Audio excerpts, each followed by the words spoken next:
ప్రస్తుతం మనం రహమత్ నగర్లో ఉన్న ఒక పోలీస్ స్టేషన్ దగ్గర ఉన్నాము. మనతో పాటు ఎన్ఎస్యుఐ రాష్ట్ర అధ్యక్షుడు వెంకటస్వామి మనతో పాటు ఉన్నారు. అన్న, ఎట్లా పోలింగ్ జరుగుతుంది? పోలింగ్ సరళ ప్రజల స్పందన ఉంది, మీకు గెలుపు ఎంతవరకు ఆశిస్తున్నారు? పోలింగ్ మార్నింగ్ నుంచి, ఎందుకంటే కొంచెం పక్కన ఉన్న ఆఫీసర్స్ కూడా లీవ్లు ఇవ్వకపోవడం వల్ల మ్యాక్సిమం నియోజకవర్గంలో ఉన్న ఆఫీసులు లేవు, అవుట్ ఆఫ్ ది బాక్స్ ఉన్నాయి. అంత స్లమ్ ఏరియాకి సంబంధించిన నియోజకవర్గం కాబట్టి అందరు బయటికి పనులకు వెళ్తారు. 9 లోపు ఉన్న ఏదైతే ఉందో మంచిగా పోలింగ్ అయింది. ఇప్పుడు కొంచెం స్లో అయింది. ఆఫ్టర్నూన్ తర్వాత అందరికీ లీవ్లు ఇచ్చేసేది గవర్నమెంట్ కూడా చెప్తుంది కాబట్టి లీవ్లు తీసుకొని వచ్చేస్తున్నారు బయటికి. ఇప్పుడు మళ్ళీ మెల్లంగా 1:30 నుంచి మీకు 1-2 నుంచి పోలింగ్ పర్సెంటేజ్ పెరుగుతుంది అన్న. ప్రశాంతంగా ఉంది. ఎక్కడ మనం రహమత్ నగర్ డివిజన్లో ఉన్నాం. నా సొంత డివిజన్ ఇది. నా జూబ్లీస్ నియోజకవర్గం, నేను పుట్టి పెరిగిన నియోజకవర్గం ఇది, నా సొంత కాన్స్టెన్సీ. ఇక్కడైతే 100కి 100% ఎక్కడ కూడా గొడవలు కానీ చిన్న అవి ఇవన్నీ కూడా ఏం లేవు. హ్యాపీగా పోలింగ్ అవుతుంది. డెమోక్రసీలో ఏదైతే కావాలో వారు వెళ్ళి వాళ్ళ ఓటు హక్కుని వాళ్ళు నచ్చినట్టు వినియోగించుకుంటారు. ఇక యాజ్ ఏ ఎన్ఎస్ఏ లీడర్గా, కాంగ్రెస్ పార్టీ నాయకుడిగా, కార్యకర్తగా మా పార్టీ గెలుస్తుందని నాకు నాకు బాగా కాన్ఫిడెన్స్ ఉంది. 100కి 100% మేము ఇక్కడ గెలుస్తున్నాం. తెలంగాణ కాంగ్రెస్ ప్రతి విజయంలో కూడా ఎన్ఎస్యుఐ అనేది ప్రముఖ పాత్ర వహిస్తుంది. ఈ ఎలక్షన్లో మీ పాత్ర ఎంతవరకు ఉంటుంది అన్న? కాంగ్రెస్ పార్టీకి 4 పిల్లర్స్ ఉంటాయి. 4 పిల్లర్స్లో 2 చేతులు లాంటిది ఎన్ఎస్యుఐ యూత్ కాంగ్రెస్. విద్యార్థి విభాగంగా మేము సక్సెస్ అయినాం. ఇక్కడ మేము ఒక 400-500 మందిమి, 300-400 మందిమి ప్రణాళిక వేసుకొని డివిజన్కి ఒక 50-60 మందిని కోఆర్డినేటర్లుగా చేసి, వాళ్ళకి ఇన్ఛార్జ్లుగా చేసి, ఒక 10-15 రోజుల నుంచి ఇక్కడ అంత దూరం నుంచే ఒక ఎగ్జిక్యూటివ్ మీటింగ్ తోటి సీఎం గారి ప్రోగ్రాంలో కానీ మీరు చూస్తూ ఉండొచ్చు. సీఎం గారి ప్రోగ్రాంలో మేము ఎంత కష్టపడ్డామో, లేకపోతే ర్యాలీలలో కానీ, లేకపోతే డోర్ టు డోర్ క్యాంపెయిన్లో కానీ మేము 100కి 100% మాకు ఎంతవరకు మాకు వర్క్ ఇచ్చినామో మేము కష్టపడ్డామన్న. ఇక్కడనే కాదు, ప్రతి నియోజకవర్గంలో ఎక్కడ ఎలక్షన్స్ అయినా కూడా మాకు ఇవ్వాల్సిన ఇంపార్టెన్స్ ఇస్తారు. మేము పార్టీకి చేయాల్సిన సేవ మేము ఖచ్చితంగా చేస్తాము.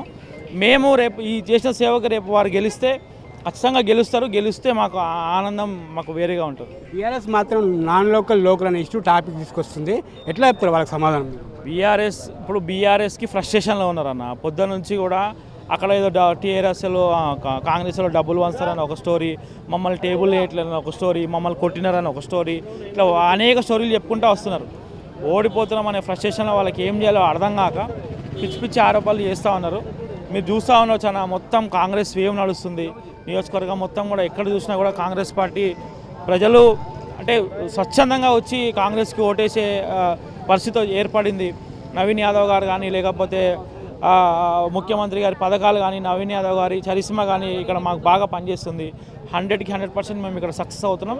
మేము ఇక్కడ గెలుస్తున్నామని మేము మీకు గంటపదంగా. ప్రతి పార్టీ కూడా తమ అభ్యర్థి గెలుస్తారు, మా అభ్యర్థి గెలుస్తారని చెప్పి ప్రతి పార్టీ కూడా చెప్తుంది. రేవంత్ రెడ్డి మాత్రం బీజేపీ కూడా డిపాజిట్ తెచ్చుకునే దమ్ము కూడా లేదని చెప్పేసి రేవంత్ రెడ్డి చెప్తున్నాడు. కానీ కిషన్ రెడ్డి మాత్రము మేమే ట్రెండ్ సెట్టర్, మేము కింగ్ మేకర్ అవుతాం, కింగ్ లాగా మేమే జూబ్లీస్తో గెలుస్తామని చెప్పి కిషన్ రెడ్డి చెప్తున్నాడు. ఎట్లా చెప్తారు మీరు? నేనే ముఖ్యమంత్రి గారు చెప్పిందే నేనే చెప్తున్నా. బీజేపీకి డిపాజిట్ వస్తే పెద్ద మాట. ఇక్కడ టేబుల్, మీకు ఇంకో విషయం తెలుసలేదో, టేబుల్ వేయడానికి బూత్ లెవెల్లో కార్యకర్తలు కూడా లేరు వాళ్ళకి. నేనేమంటున్నా, చెప్పడానికి వాళ్ళ అధ్యక్షుడు కాబట్టి వాళ్ళ పార్టీని కవర్ చేయాలి కాబట్టి వారు 100 మాటలు చెప్పొచ్చు. కానీ గ్రౌండ్ రియాలిటీ మాత్రం ఇది. ఎందుకంటే నేను ఇక్కడే ఉంటున్నా కాబట్టి, ఇక్కడే తిరుగుతున్నా కాబట్టి, ఇక్కడ వానే కాబట్టి వాళ్ళ స్ట్రెంత్ ఏముందో నాకు తెలుసు కాబట్టి చెప్తున్నా. నిజంగానే వాళ్ళు అన్నట్టు డిపాజిట్లు వచ్చే పరిస్థితి కూడా బీజేపీకి లేదు. ఖచ్చితంగా మాకు మాత్రం మేము ఈ 30 నుంచి 40 వేల ఓటుతో మెజారిటీతో గెలిచే మెజారిటీ మాకు వస్తుందని మేము ఆశిస్తున్నామన్న. ఎందుకంటే తమ్మిం మెజారిటీతో మేము ముందుకు పోవాలని, అంటే మా ప్రణాళిక కానీ, లేకపోతే మేము ఇక్కడ చేసిన డెవలప్మెంట్ వర్కులు కానీ, లేకపోతే నవీన్ యాదవ్ గారి చరిస్మా కానీ, లేకపోతే వారు చేసిన మంచి పనులు కానీ, ఇవన్నీ కూడా మాకు ఫ్యాక్టర్స్, ప్రజాప్రభుత్వంలో ఉన్న పథకాలు కానీ అన్నీ కలిసి వస్తాయని చెప్పేసి, మా పోల్ మేనేజ్మెంట్ కానీ అన్నీ మాకు పనికొస్తాయని చెప్పి మేము చాలా ధీమాగా ఉన్నామన్న. ఇంటెలిజెన్స్ రిపోర్ట్ తెప్పించుకున్న తర్వాతనే రేవంత్ రెడ్డికి ఓటమి భయం పట్టుకుంది. దానిలో భాగంగానే ఒక వర్గం ఓట్లను ఆకర్షించడం కోసమే మంత్రి పదవి ఇచ్చారని చెప్పేసి 2 పార్టీలు, ప్రధాన పార్టీలు విమర్శిస్తున్నాయి. ఎట్లా చూస్తారు మీరు? అన్న, మంత్రి పదవి వారిని ఆకర్షించాలని అట్లాంటిది ఏమి ఉండదన్న.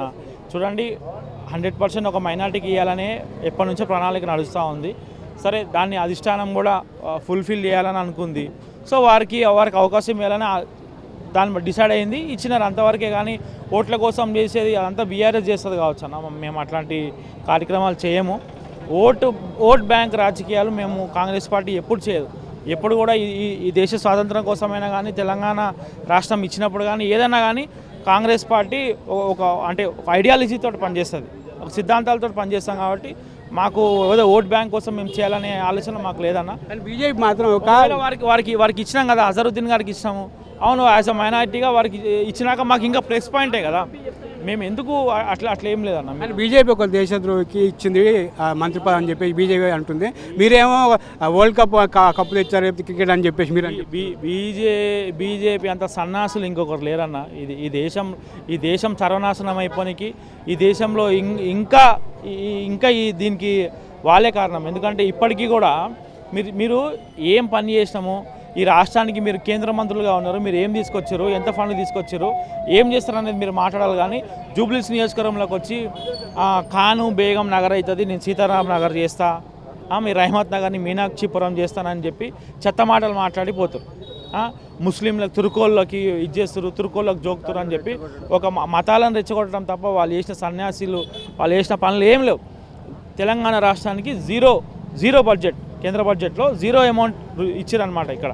సో అట్లాంటి వాళ్ళు ఇక్కడికి వచ్చి ఏదేదో పిచ్చి మాటలు మాట్లాడుతూ ఉంటే దాని అన్నిటికీ కూడా యాక్సెప్ట్ చేయడానికి ప్రజలు ఇక్కడ ఇది లేరన్న. 100% వాళ్ళకి ఎలక్షన్లో బుద్ధి చెప్పి డిపాజిట్లు కూడా రాని తరిమి కొడతాం. ఇప్పుడు మీరున్న ఈ పోలింగ్ స్టేషన్లో ఎంతవరకు ఓట్లు ఉన్నాయి, ఎన్ని పోల్ అయినాయి ఇప్పటికి? 900 ఓట్లు ఉన్నాయన్న. ఓవరాల్గా 600 ఓట్లు పోలింగ్ అయినాయంట. నేను ఇప్పుడు వారిని అడిగిన, ఇది 106 బూత్. నేను యాజ్ అ ఓటర్గా నాది 180 బూత్ నెంబర్ నాది. నేను ఓటేనికి వెళ్తున్నా. నా బూత్లో కూడా ఎంతవరకు అయిందా ఏంది నేను కూడా చూసుకుంటా. చివరిగా చెప్పండి, కాంగ్రెస్ అభ్యర్థి నవీన్ యాదవ్ గెలుపుకు ముఖ్య కారణం ఏమేమి చెప్తారు? గెలవాలంటే ఎందుకు అవసరం ఉంది నవీన్ యాదవ్? నవీన్ యాదవ్ గారు ఎందుకు గెలవాలంటే, నవీన్ యాదవ్ గారు ఆల్రెడీ 2 సార్లు ఓడిపోయి ప్రజల మధ్యనే ఉన్న, ప్రజల కష్టాలతో ఉన్న వ్యక్తి కాబట్టి, ప్రజల కష్టాలు తెలిసిన వ్యక్తి కాబట్టి వారు గెలవాలి. ప్రజాప్రభుత్వంలో 2 సంవత్సరాల వ్యవధి కాలంలో అనేక సంక్షేమ పథకాలు అందించి ఇక్కడ ఉన్నటువంటి ప్రతి గడపలోకి వెళ్ళినటువంటి ప్రజాప్రభుత్వ పథకాల వల్ల వారు గెలుస్తారు. తర్వాత ఇక్కడ జూబ్లీస్ నియోజకవర్గంలో గత 150 కోట్లకు పైగా అభివృద్ధి డెవలప్మెంట్ వర్కులు చేసి ఆ వర్కులు శంకుస్థాపనకే కాకుండా 100కి 100% ఆ వర్కులు కంప్లీట్, ఇప్పుడు 70% వర్కులు కంప్లీట్ అయిపోయినాయి. అందుకు వారు గెలవాలి. నిత్యం మహిళలని కాకుండా, యూత్ అని కాకుండా, పెద్దలు బుజుర్గ్ అని కాకుండా అందరికీ కూడా వారు అందుబాటులో ఉంటారు, దగ్గరలో ఉంటారు. లోకల్ క్యాండిడేట్ కాబట్టి వారు గెలవాలి. యువకుడు కాబట్టి వారు గెలవాలి. ఒక బీసీ నాయకుడుగా హైదరాబాద్ సిటీ, తెలంగాణ రాష్ట్రంలో హైదరాబాద్ సిటీలో ఒక బీసీ నాయకుడుగా పెద్ద స్థాయికి వారు వెళ్ళాలి. బీసీ రిజర్వేషన్లు తీసుకొచ్చినాం, దాంట్లో భాగంగా వారు ఇక్కడ గెలవాలి. అన్ని factors Congress party poll management వల్ల వారు గెలుస్తారు. అంటే నేనేమంటున్నా, పార్టీ బలము, వారి చరిస్మా, మా పథకాలు, డెవలప్మెంట్ వర్కులు, పోల్ మేనేజ్మెంట్స్ ఇవన్నీ కూడా కలిపి వారి విజయానికి తోడ్పడతాయని చెప్పి నేను బలంగా భావిస్తున్నాను. చివరిగా గత అసెంబ్లీ ఎన్నికల్లో కూడా జూబ్లీస్లో ఉండే 7 డివిజన్లో కూడా రహమత్ నగర్లోనే కాంగ్రెస్కి ఓట్లు ఎక్కువ వచ్చినాయని కూడా లెక్కలు కూడా వచ్చినాయి. అదే విజయాన్ని ఇప్పుడు కూడా రహమత్ నగర్లో కొనసాగించే అవకాశం 100కి 100% అన్న. లాస్ట్ టైం ఏంటంటే చిన్న తప్పిదాల వల్ల మాకు సరే ఏదో ఆ రోజు ఆ టైం బాగాలేకనో మేము ఓడిపోవడం జరిగింది. ఆ తప్పిదాలన్నీ కూడా మేము సరి చేసుకొని మంచి ప్రణాళికతోటి మేము ముందుకు పోతా ఉన్నాం. 100కి 100% మేము ఈసారి రహమత్ నగర్లో మెజార్టీ ఇస్తున్నాము. దాంతోపాటు రహమత్ నగరే కాకుండా బోరవండ, షేప్గేట్, వెంగళరానగర్లో కూడా మెజార్టీ ఇచ్చి ఖచ్చితంగా వారిని గెలుపుకి ముందు తీసుకుపోతాం. ఇదే ఎన్ఎస్యుఐ అధ్యక్షుడు వెంకటస్వామి చెప్తున్న సందర్భం. ఎట్లాగైనా సరే ఈసారి నవీన్ యాదవ్ను గెలిపిస్తాము, నవీన్ యాదవ్ గెలుపు యువతకు కూడా చాలా అవసరం ఉందని చెప్పేసి వెంకటస్వామి చెప్తున్న సందర్భంగా కెమెరామెన్ వెంకట్తో రాజశేఖరాచారి.